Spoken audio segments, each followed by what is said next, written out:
সেখানে আরও অনেকটা কষ্ট হয়ে গেছে। যেহেতু আমরা হরিভক্ত সবাই, তাই জন্য আমাদের কোনো কষ্ট হয় না। যেহেতু শরীরে কষ্ট হলে মনের কোনো কষ্ট নেই আমাদের। আর এই যে সৌমেন ভাই সরি, তো এর মানে ফেসবুকে অনেক পপুলার। আমরা তো তালবাগানে এসেছিলাম কামালপুর শ্মশানপাড়া মতো সঙ্গের দলের তরফ থেকে। এখানে আজকে সারা রাত অনুষ্ঠান হবে, অধিবাস, কালকে মহোৎসব, ঠাকুরের নাম গান সারাদিন। আপনারা সবাই আসবেন, আপনাদের সবাইকে আমন্ত্রিত জানানো হচ্ছে আমাদের এই কামালপুর শ্মশানপাড়া দলের তরফ থেকে। নমস্কার, জয় হরি বল।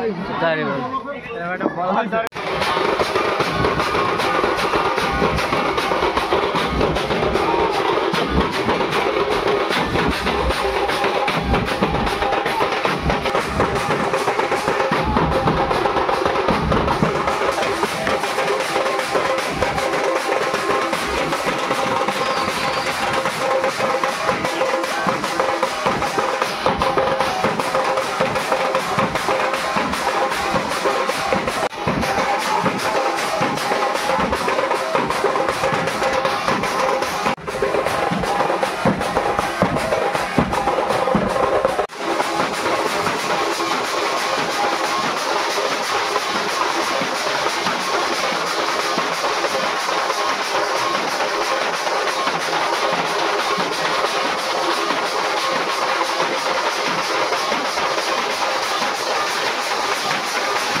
জয় হরিচাঁদ, জয় গুরুচাঁদ। তো বন্ধুরা, এইমাত্র আমাদের সব মতো ভক্ত দল এখন ডাঙ্কা বাজানো শেষ করলো। এই যে দাদাকে তোমরা দেখতে পাচ্ছ, এই দাদার নাম হচ্ছে অলিভ দা। খুব সুন্দর ডাঙ্কা বাজায়। আমাদের ডাঙ্কা বাজনা এত সুন্দর সুর তুলে ধরার এই কাকাটার হাত রয়েছে। এই কাকাটার নিজের হাতে ক্যারি বাজান, তারপরে আমরা ডাঙ্কার বাজনাটা ঠিকঠাক ভাবে তুলতে পারি।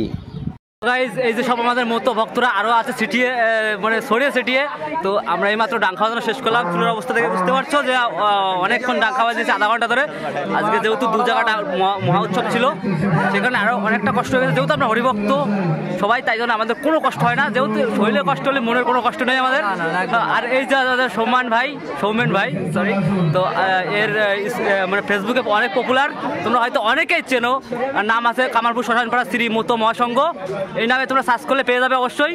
আর তোমরা ওর ভিডিও দেখলে অনেক মজা পাবে। আমি তো ভিডিও করতে পারি না, জাস্ট ওর দেখে আমিও কিছু কপি করি। হ্যাঁ, তো যাই হোক, কেউ যদি এই সৌমেন ভাইকে চিনে থাকো অবশ্যই একবার কমেন্ট করে জানিয়ে যাবে। একটু বেশি আমাদের এই যে গুসাই ভক্তরা সব এখন চা খাবে। দাদা এই যে সবাইকে বিতরণ করছে, ও অনেক ভালো লাগলো এই জন্য ছেলে মিলে। তো যাই হোক, এখন আমরা একটু চা খেয়ে তারপরে অন্ন গ্রহণ করব, তারপর বাড়ি যাওয়ার উদ্দেশ্যে রওনা হবো। ঠিক আছে, আমি নিয়েছি।